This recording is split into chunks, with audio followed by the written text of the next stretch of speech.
In front of me is OnePlus Pad Go, and today I would like to show you how you can use voice recorder. Begin by launching Recorder app. Then click on this gear at the top and adjust all of those options however you want to. To start recording, use red button at the bottom on the left. Then hit while using the app and allow. As you can see, recording is on. To pause it or unpause it, use middle button.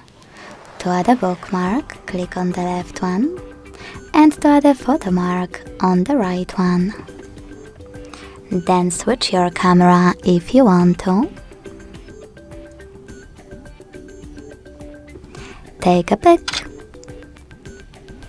To discard it, click on X icon, and to add it on checkmark 1. To end and save your recording, hit save at the top right corner. To discard it right away, hit cancel at the top left one. Then name it, hit save. And to listen to it, click on it and tap on play button.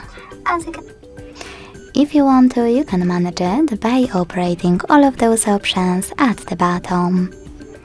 To get rid of it, hold it on the left, hit delete at the bottom and confirm your choice in the pop-up. Thanks so much for watching. If you enjoyed this video, leave a like, comment and subscribe. Bye!